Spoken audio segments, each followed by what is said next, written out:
საქართველო უკეთეს იმსახურებს. ამ სიტყვებით ეხმაურება ამერიკის შეერთებული შტატების საელჩო საქართველოში ქართული ოცნების მხრიდან მოქალაქეებზე განხორციელებულ ძალადობას. საელჩომ სოციალურ ქსელში განცხადება გაავრცელა და თქვა, რომ გმობს ძალადობას და თქვა, რომ ოცნების ქმედებები ქართველი ხალხის ნების აღსრულებას არ ემსახურება.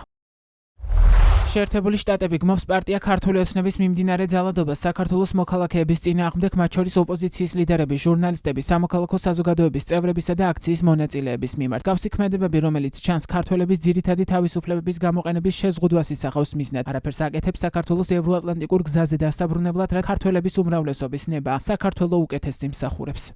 ბათუმში ოპოზიციონერ პოლიტიკოს გიორგი გახარიასა და ჟურნალისტ ზვიად ქორიძეზე განხორციელებულ თავდასხმას გამოეხმაურა ჰელსინკის კომისიის თავმჯდომარე ჯო უილსონი. მისი თქმით, რეჟიმი სულ უფრო მეტად უტევს ფიზიკურად მათ, ვინც თავისუფალ და სამართლიან არჩევნებს ითხოვს. კონგრესმენი ამბობს, რომ ამერიკა ძალადობას ხედავს და იმოქმედებს კიდეც.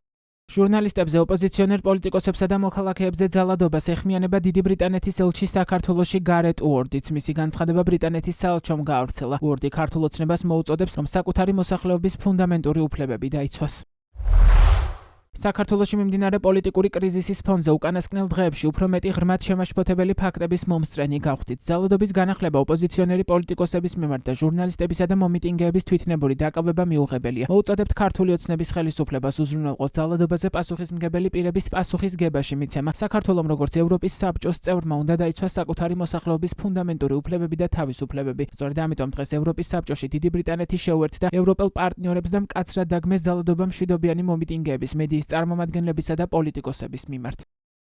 ძალადობას და მოქალაქეების უფლებების დარღვევას საქართველოში ევროკავშირის წარმომადგენლობაც გამოეხმაურა. დიპლომატიური უწყების პოზიციით საქართველოს მოქალაქეებს ფუნდამენტური უფლებებით სარგებლობის გამო დაკავება კვლავ ემუქრებათ. მზია ამაღლობელისა და გურამ მურვანიძის დაპატიმრება გამოხატვის თავისუფლებას უფრო მეტად აკნინებს. ყველა უსამართლოდ დაკავებული უნდა გათავისუფლდეს. ევროკავშირის სამართლიანი სასამართლოს უფლების დაცვისკენ მოუწოდებს. დაუსჯელობა ვერ გაიმარჯვებს, ნათქვამია დიპლომატიური უწყების განცხადებაში.